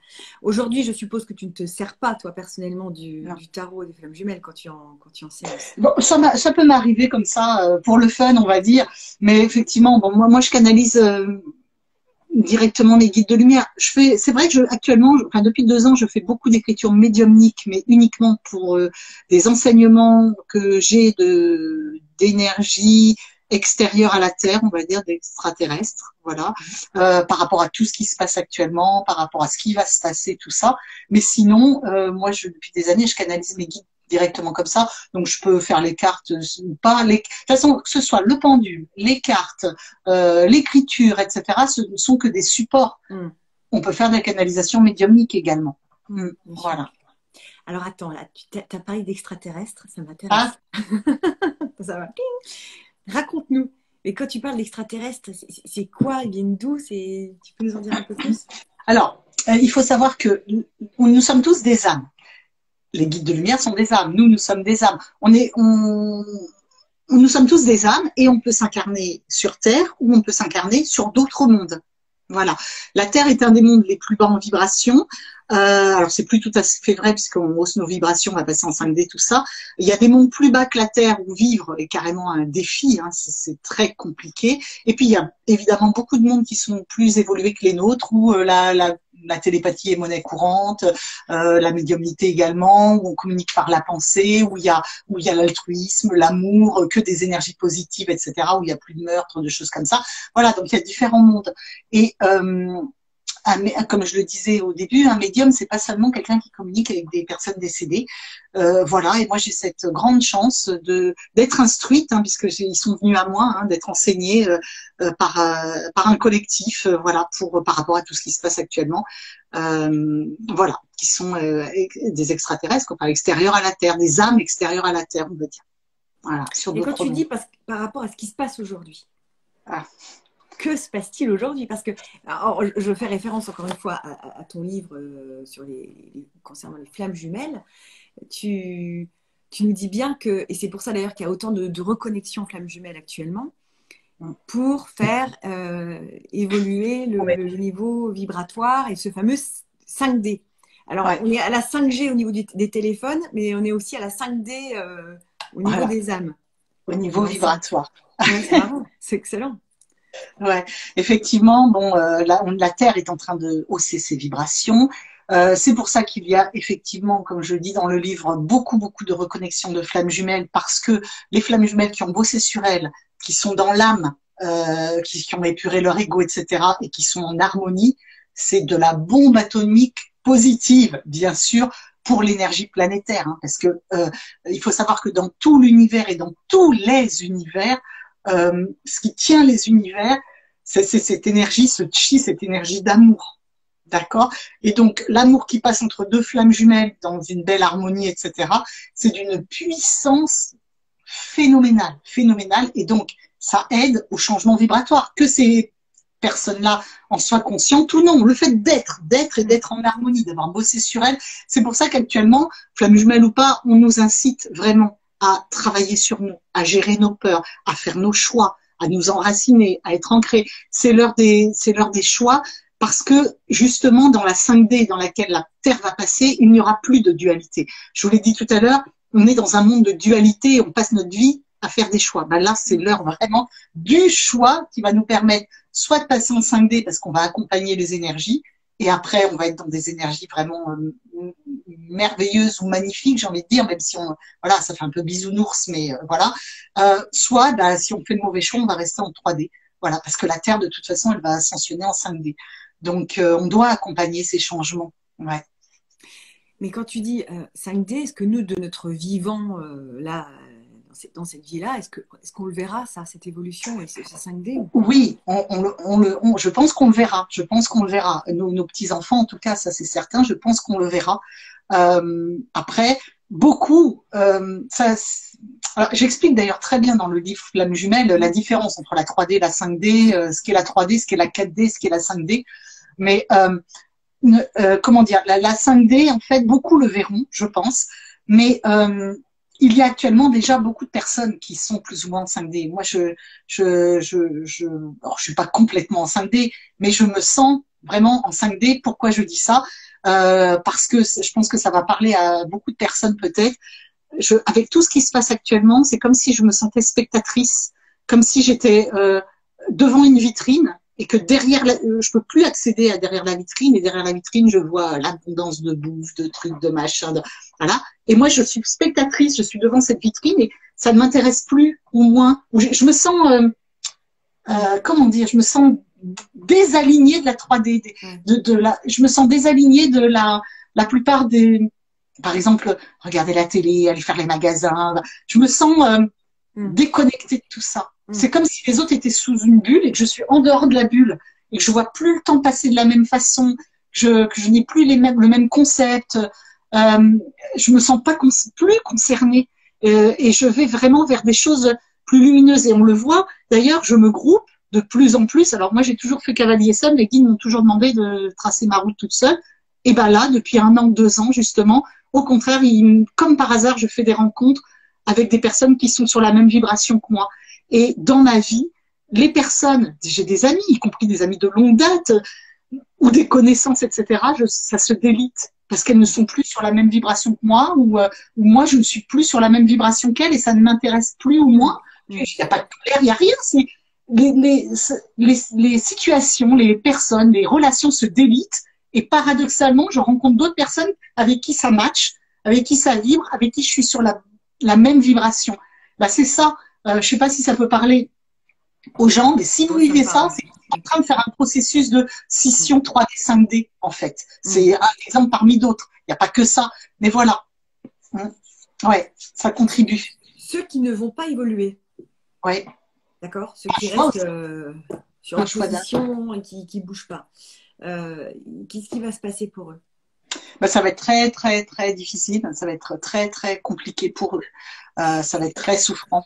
D'ailleurs, je fais juste un parallèle avec ce qu'on a vécu pendant le premier confinement. J'ai l'impression quand même qu'il y a eu un avant, un après. Bon, ça, c'est clair.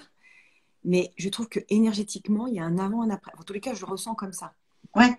Il y a eu, c'est comme un reset d'une certaine manière. Tu vois, oui, c'est ça. Ça fait un électrochoc. Toi zéro, les gars. Allez. Et puis, ben, ceux qui reviennent comme avant. Ouais, c'est ça. C'est ça. Compris, les gars. Bon, hop. Ouais. Et puis, il y a ceux qui sont passés de l'autre côté, qui ont utilisé. Ouais, c'est ça.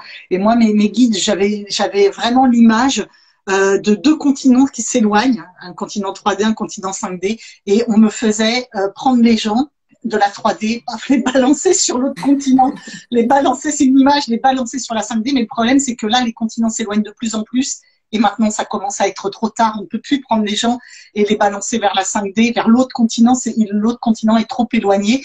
Donc, il y en a qui vont rester coincés en 3D parce qu'ils n'auront pas suffisamment avancé, évolué, bossé. Ce n'est pas simple, ce n'est pas facile de travailler sur soi. Il faut aller récurer, il faut aller se regarder en face nos parts d'ombre. Faut aller ne plus écouter le miroir aux alouettes que y a des petites cœurs roses et tout ça. J'ai déjà dit dans d'autres vidéos. Mais il faut vraiment s'atteler à la tâche, à travailler sur soi. Et c'est pas simple. Mais il y a que à cette condition que l'on va pouvoir basculer en 5D, quoi. Et donc c'est long de travailler sur soi. Ouais. C'est parfois périlleux, mais c'est tellement bon. C'est un tel cadeau qu'on se fait en travaillant sur soi. C'est le meilleur cadeau qu'on puisse se faire. C'est clair. Je suis absolument convaincue.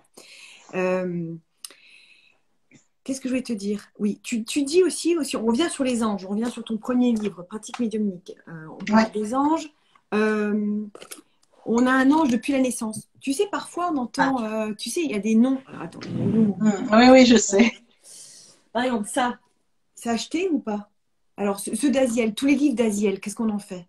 Alors, parce que Aziel a écrit. Attends, ils sont pas ici. J'ai d'autres livres d'Aziel, mais c'est trouver le nom de son ange. Alors, Aziel, je le connais pas personnellement, je n'ai jamais lu de livre de lui, donc je ne peux pas me positionner par rapport à lui ou à ça, parce que je le connais pas personnellement, je n'ai jamais lu de livre de lui.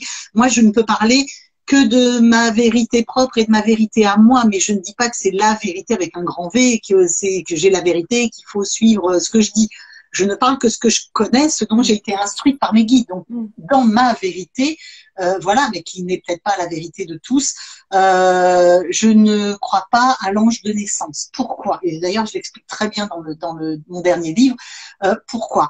Parce que, par exemple, si vous êtes né, je sais pas quoi, un 22 avril, ça veut dire toutes les personnes sur la planète qui sont nées un 22 avril ont le même ange, avec le nom d'un ange de naissance.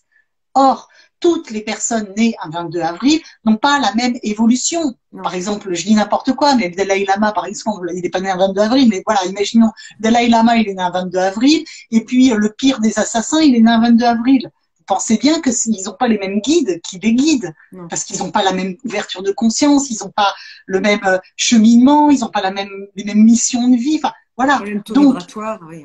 Voilà, donc c'est dans ce sens que je dis que je ne crois pas à l'ange de naissance. Toutes les personnes nées un 22 avril n'ont pas le même guide. On a le guide, et ça aussi je l'explique très bien dans mon livre, on a le guide qui nous correspond. La Terre est une grande cour d'école. Comme je dis souvent, ça fait 15 ans que je dis ça en stage, mais c'est ça. La Terre est une grande cour d'école. On est dans cette cour d'école. Et dans cette cour d'école, il y a des personnes qui sont encore en maternelle et il y en a d'autres qui sont déjà en fac. Donc, en maternelle, on va avoir une maîtresse de maternelle et en fac, on va avoir un prof de fac. On n'a pas un prof de fac en maternelle et inversement. Les guides, c'est pareil. Les personnes qui peuvent nous guider, voilà, je vais pas avoir un prof de fac en maternelle, et je vais pas avoir un guide si je suis en maternelle voilà. Ça me paraît tomber sous le sens. Et donc, si les anges de naissance, ça veut dire que toutes les personnes nées un 22 avril ont le même guide. et c'est pas possible alors qu'on a des expérimentations différentes à faire. Donc c'est beaucoup plus pointu que ça. Il faut aller vraiment cibler par personne en fait. Mais sachant que les guides de lumière, ils peuvent avoir plusieurs protégés. Encore comme je disais tout à l'heure, on se dit c'est mon guide à moi, mais en fait, ils ont le don d'ubiquité, ils font tellement de choses, ils ont une telle puissance qu'ils peuvent s'occuper parfaitement et être à la fois avec nous et puis avec une autre personne, par exemple, une troisième, une quatrième. Ils peuvent protéger jusqu'à combien de personnes? Pas guider en tous les cas. Alors, jusqu'à combien, j'en sais rien, mais ce que j'ai eu le plus, c'est 4 personnes. Mais il y a peut-être plus, voilà. Mais ce que j'ai eu le plus, c'est 4 personnes. D'accord. Voilà. Des témoignages, entre guillemets, dites qui disaient qu'ils avaient 4 personnes en charge. Mais il y en a peut-être plus, hein. Voilà. Moi, je dis ce que j'ai eu. Ouais. Au niveau de l'aura, alors l'aura, est-ce que toi, quand tu as une personne en face de toi, tu vois l'aura de la personne? Elle apostrophe. Oui, hein. oui, voilà. Voilà, le champ aurique. Oui. Oui, je le vois. Alors, je le vois pas systématiquement, c'est-à-dire je me balade pas et puis pouf, je vois toutes les auras des gens tout le temps, tout ça. Non, il faut vraiment que je me mette en canalisation, un peu comme la médiumnité. Heureusement, je suis médium, mais je ne garde pas toujours mon truc, sinon ce serait infernal, quoi. Voilà, donc l'aura, c'est pareil. Si je me centre, si je me concentre, voilà, je vais voir effectivement l'aura de la personne. Il y a des exercices justement sur l'aura dans le livre pour expliquer comment, voilà, pour expliquer comment cibler, comment aller voir l'aura, etc. Mais oui, non, je la vois pas systématiquement. Il faut que je me centre. Des fois, ça vient spontanément. Hein. C'est vrai que des fois, ça vient sans que je m'y attende. Je suis en train de discuter avec quelqu'un et pouf, alors que je pense pas du tout à ça. L'aura, je vois l'aura, effectivement, mais c'est pas systématique. Je peux pas dire que ce soit systématique. Tes enfants sont médiums. Est-ce qu'ils ont développé cette faculté-là ou alors, pas du tout? Mes 2 enfants sont médiums, mais ils ont leur vie à vivre, voilà, et donc ils l'ont mis de côté, plus ou moins. Alors ils m'écoutent plus ou moins, mais ils m'écoutent quand même, mais voilà, style, ouais, toi avec ton truc, ta médiumnité, tout ça, style, c'est un peu de la connerie. Mais quand même, quand ils sentent dans leur chambre qu'il y a une énergie, qu'il y a un truc, maman, est-ce que tu peux venir nettoyer ma chambre énergétiquement? Voilà, quoi. Donc c'est voilà, oui, ils sont médiums, clairement ils sont médiums, ils l'utiliseront ou pas, mais j'ai notamment c'est ça qui est dingue, j'ai notamment un de mes enfants qui passe son temps, sa vie, ses nuits à faire des rêves prémonitoires. Il ne fait que ça, mais ça peut être des trucs banals, hein. Il va arriver que le lendemain, pof, il va, je sais pas, acheter du pain et puis croiser une voiture rouge, voilà, des trucs. Ça peut être des trucs banals ou ça peut être des trucs vraiment importants. Mais il passe sa vie à ne faire que des rêves prémonitoires. Voilà. Et il y accorde pas plus d'importance que ça. Alors, des fois, une fois que c'est fait, il me dit, ah, ben oui, au fait, j'avais rêvé de ça. Donc, il a rêvé de ses notes de bac et tout ça. Mais il le zappe, il y attache pas d'importance. Enfin, voilà, c'est, voilà, donc ça. Et puis, mon autre enfant, pareil. Ouais, non, mais clairement, ils sont médiums. Il y a pas longtemps, voilà, ils étaient dans une maison très très très chargée. Il captait, il avait plein de choses. Il a été obligé de m'appeler à minuit. Maman, au secours, je t'envoie une photo de la maison. On est tous dehors, en dehors de la maison parce que c'est compliqué, tout ça. On peut même plus rentrer dans la maison, les portes claquaient. Enfin, est-ce que tu peux nous aider, nettoyer tout ça? Voilà. Donc oui, ils ont j'ai dégagé la maison, j'ai parlé avec les entités qu'il y avait dedans et tout. Quand je dis j'ai dégagé la maison, c'est-à-dire je n'ai pas dégagé les entités.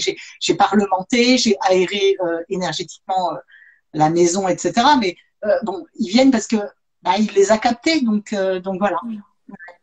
Là, pour nettoyer les énergies d'une maison, il y a un protocole dedans. Hein. Oui, ouais, il y a des protocoles dans le livre, il y a tous les protocoles de protection pour se protéger, protéger de ses proches, purifier un lieu, etc., protéger un lieu, voilà, par des protocoles particuliers qui fonctionnent. J'explique tout ça. Et puis, il y a aussi un chapitre avec des prières spirituelles. C'est ce que j'allais dire. Voilà. Avec des prières de protection, etc., de purification d'un lieu, des personnes, etc. Ouais, elles sont assez puissantes, ces prières. Elles m'ont été dictées. Hein. Là, pour le coup, elles m'ont été dictées en canalisation médiumnique par les guides. Hein. Donc, l'énergie, je le sentais quand j'écrivais les prières, c'était voilà, elles sont très puissantes, ouais. Il y a prière pour attirer le positif, prière pour purifier, protéger un lieu, prière pour faire passer les âmes. Ça, on peut tous le faire. Alors, passer une âme, aider une âme à passer de l'autre côté. dans le sens, j'explique bien dans cette prière. Alors, cette prière, pour faire passer les âmes, mes guides, pendant très longtemps, je n'avais pas le droit de la divulguer. Voilà, parce que justement, on ne fait pas passer une âme comme ça, on fait pas n'importe quoi. Se sentir investir d'une mission pour faire passer les âmes, c'est de l'ego. Voilà, tout le monde n'est pas passeur d'âme. Il faut savoir que chacun a son libre arbitre et une âme qui ne veut pas passer, on ne peut pas l'obliger à passer. Donc ça veut dire qu'il faut avoir l'accord de cette âme pour la faire passer. Voilà. Alors, sauf cas particulier, moi, mes guides, moi j'écoute mes guides. Donc quand mes guides me disaient qu'il fallait faire passer cette personne qui voulait pas passer, si mes guides me disent de la faire passer, moi je la fais passer. J'écoute mes guides parce que la personne, enfin la personne l'âme, la personne décédée, polluait la maison, polluait les habitants, etc. Ça c'est encore autre chose. Mais sinon, c'est pour ça qu'avec cette prière. Donc pour faire passer les âmes, qui m'a été donc dictée par les guides de lumière, c'est extrêmement dense. J'explique, je fais tout un truc avec pour expliquer comment faire passer une âme, pourquoi faire passer une âme, ne pas s'inventer passeur d'âme, ne pas faire passer une âme qui n'a pas envie de passer, sinon on s'alourdit son propre karma. Voilà, parce qu'on ne peut pas toucher au karma aux autres, des autres. Peut-être que cette âme, elle a pas, c'est pas son moment de passer, le temps n'existe pas. Donc, qu'elle passe maintenant, qu'elle passe dans 3 siècles, voilà. Sauf si effectivement elle pollue l'environnement, elle pollue entre guillemets énergétiquement par rapport aux personnes qui sont vivantes dans la maison, par exemple. D'accord. Voilà. Donc là, c'est uniquement dans ce cas-là, parce que on va pas faire cette prière-là. On vient de perdre un grand-père, une grand-mère. On fait pas cette prière-là pour les faire passer. Ils vont passer automatiquement, on est d'accord. Voilà, normalement, les personnes, elles passent automatiquement. Sauf si vous sentez effectivement l'énergie du grand-père qui est là avec vous, qui est resté là, qui est un peu perdu, qui, voilà. Dans ces cas-là, il faut lui dire, écoute, grand-père, je vais te faire passer, est-ce que tu es d'accord, tout ça, et être à l'écoute de ses ressentis. Si vous sentez rien de négatif, si vous sentez comme un soulagement, ou voilà, ça c'est propre à chacun, comment ça se manifeste en médiumnité. Effectivement, vous prenez la prière et vous la faites. C'est une prière, ça peut prendre du temps, c'est-à-dire qu'il faut la dire, la redire, la redire. Il y a des personnes qui passent en une seule prière. C'est assez rare, en 2-3 prières qu'on redit, donc en 5 minutes, et il y a des personnes qui passent au bout d'1 heure. Donc il faut être quand même aguerri, c'est-à-dire c'est pas si le fun, je vais faire passer une personne. Il faut savoir que quand vous vous y mettez, ça se trouve, la personne, elle va mettre 1 heure à passer. Donc pendant 1 heure, vous allez être en train de réciter cette prière, il faut la réciter. C'est pas style, je récite la prière et puis je suis en train de penser à ce que je vais manger ce midi, quoi. C'est le verbe, le mot, les verbes sont vibrations.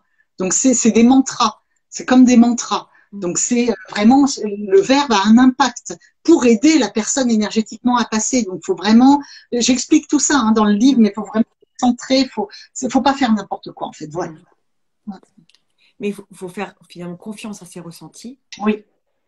C'est surtout ça, c'est ce que tu dis d'ailleurs souvent dans ce livre. Ouais. Et aussi dans le livre sur les flammes jumelles, c'est se faire confiance. Ouais. Se faire confiance et écouter tous ses sens et écouter. Quand tu parles de prière de remerciement, c'est les remerciements pour nos guides de lumière. Oui, c'est ça, les remerciements aux guides de lumière, à la source, l'univers, Dieu, le chi, enfin je sais pas, on peut l'appeler comme on veut, voilà, parce que on n'a pas idée, on n'a même pas idée de combien de fois il nous sauve la mise, combien il nous aide. Nous, on est comme des petits enfants ingrats parce que là, je voulais avoir cette maison et puis j'ai pas pu l'acheter, mes guides m'ont pas aidé. Là. Si, justement, des guides ont tellement aidé que vous n'avez pas eu cette maison, par exemple, parce que il y a peut-être quelque chose de mieux qui vous attend derrière que vous ne voyez pas encore, mais eux ils le savent. Donc on est souvent très ingrats et on dit oui, moi mon guide, je le sens pas, je l'entends pas, je lui demande des trucs, ça se passe jamais. Voilà, on est très ingrats parce qu'en fait ils sont toujours auprès de nous. Par contre, si on est trop bas en vibration ou si on est dans l'ego, ils vont pas aller nourrir notre ego. Donc, ils restent avec nous, mais ils nous laissent prendre le mauvais choix si on se dirige vers le mauvais choix. Le fait est que on a des désirs et c'est souvent ça la source de nos problèmes finalement et de nos souffrances, parce que on peut souhaiter quelque chose, mais avec le recul nécessaire il va se faire ce qui est le mieux pour moi. Voilà. Et à partir de là, ça se fait jackpot, génial. Ça se fait pas. c'est la compréhension que il y a une raison, que ça me permet d'avancer, d'évoluer. C'est peut-être qu'il y a quelque chose de mieux qui arrive derrière. Mais ça, si on est la tête dans le guidon et qu'on le voit pas, la seule chose qu'on voit, c'est qu'on est en souffrance parce qu'on voulait ça et on l'a pas. Par exemple, pour reprendre l'exemple des flammes jumelles, on veut que notre hôte nous recontacte, qu'il revienne, tout ça. Et puis ça se fait pas. Ah bah, le guide, il nous aide pas. Ah bah, je suis en souffrance. Eh ben, je voulais et ça se fait pas.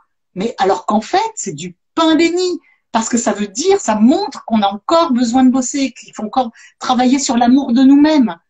Et donc, quand on est bien avec soi-même, on n'attend même plus que l'autre revienne. Et comme par hasard, c'est là où le truc se produit. Voilà, tout est lié en fait. Et donc, se faire confiance et faire confiance. Avoir la foi, c'est ce que tu disais en début de séance finalement. De faire confiance, exactement. Écouter ses ressentis. Et ses ressentis à soi peuvent être différents des ressentis du voisin. En fait, donc, il faut trouver ses propres codes. Et rester en connexion avec cela. Voilà. La petite blonde pose la question suivante. Lorsque nous partons de cette terre, allons-nous rejoindre nécessairement nos ancêtres? Alors, pas forcément. Et en même temps, oui. Alors, c'est complexe parce qu'on est des êtres multidimensionnels, tout se vit en même temps. C'est-à-dire que là, actuellement, on vit notre vie et en même temps, on a une partie d'âme qui est en train de vivre d'autres choses et qui reste aussi de l'autre côté. Mais ce qu'il faut bien voir, c'est que nous sommes des âmes qui venons vivre une incarnation et des expériences. Donc, les âmes, elles ont concocté des contrats d'âme pour vivre, par exemple, dans cette vie-ci, mon mari, ça va être mon mari, mes enfants, ça va être mes enfants, voilà.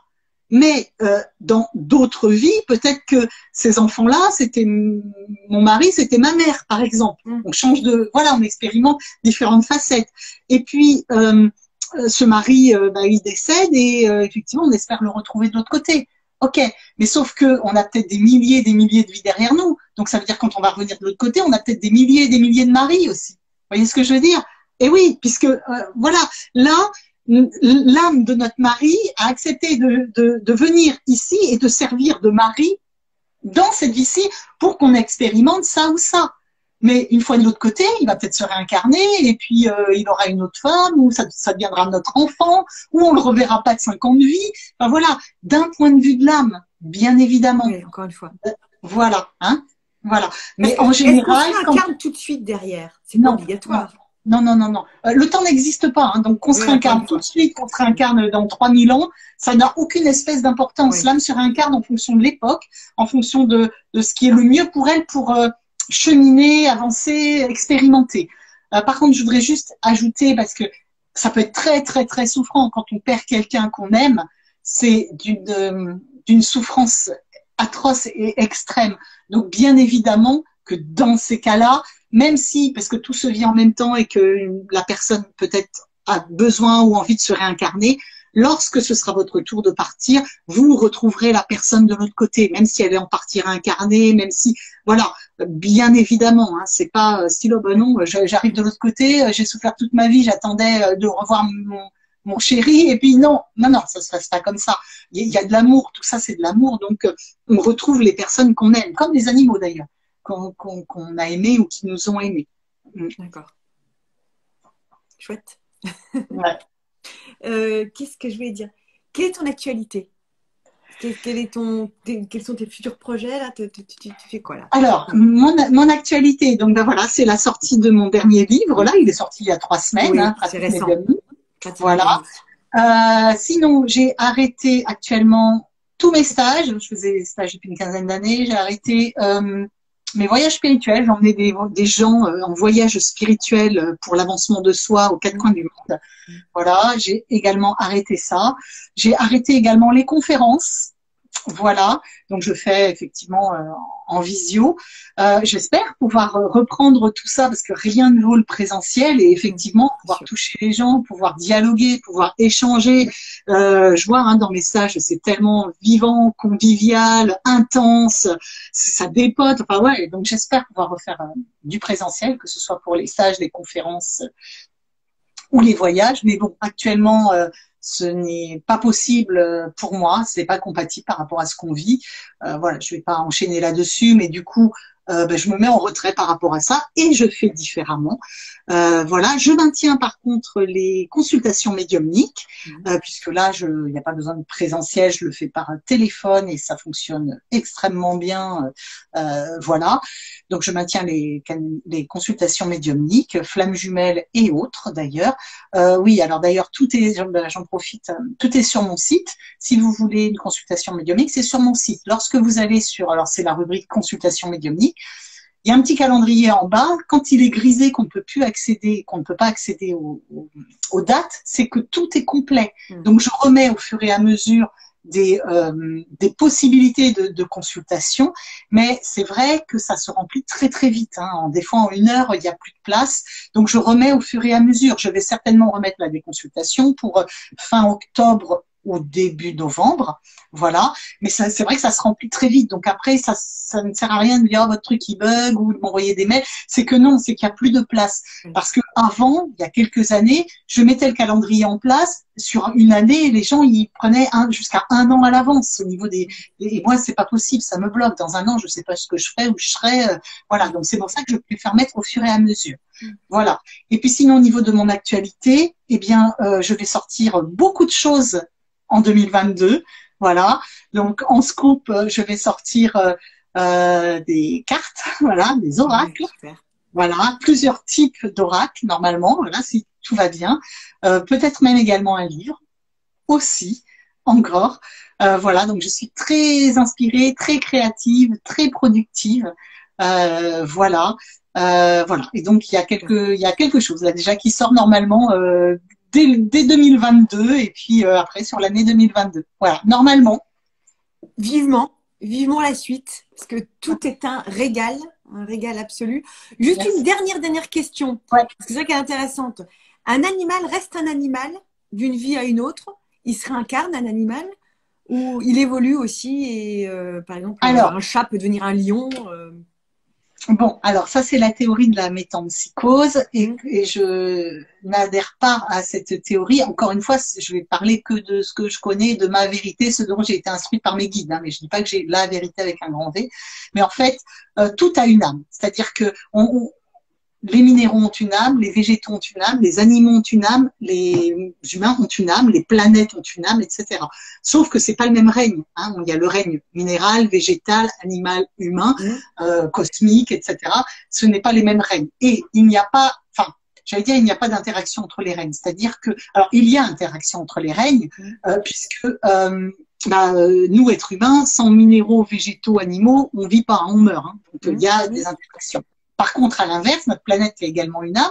S'il n'y a plus d'humains, la planète, elle survit. Nous, inversement, sans la planète, on ne survit pas. Donc, on devrait réfléchir à ça parce que on s'est octroyé des droits sur les autres règnes minéraux, végétaux, animaux qu'on n'a pas. On s'est octroyé des droits de possessivité, de possession sur la planète qu'on n'a pas. On est juste des locataires, on n'est pas propriétaire de la Terre. Et ça, on a eu tendance à l'oublier, on est juste de passage. Voilà. Et donc, effectivement, chaque âme a des réincarnations à faire, a une évolution à faire, mais évidemment, la réincarnation ou le cycle d'âme d'un minéral, par exemple, n'est pas le même que le cycle d'âme d'une personne humaine, par exemple. Voilà. On ne peut pas basculer, c'est-à-dire que on ne peut pas basculer d'un règne sur un autre. C'est-à-dire que là, aujourd'hui, un être humain, il peut pas se réincarner demain en lion, par exemple, ou en chien. D'accord? Voilà. Ça, c'est des règnes vraiment très particuliers, même s'il y a interaction entre les règnes. Mais certains animaux qui sont arrivés en bout de chaîne, on le voit, il y a certains animaux qui paraissent plus humains que certains humains. D'accord?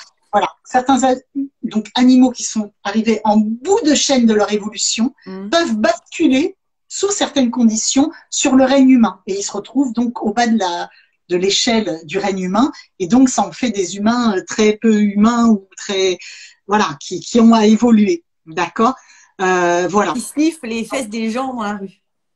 Non, pardon. Non mais clairement. Donc, si vous avez un bonhomme dans la rue ou une nana qui vous sniffe les fesses dans la rue, c'était un chien juste avant.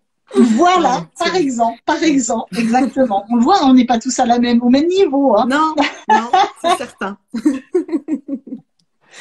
Merci, Voilà. merci beaucoup Géraldine pour ta Et générosité, de rien. Merci. pour vraiment ta générosité en tout, dans ton expression, dans tout ce que tu nous apportes, Merci.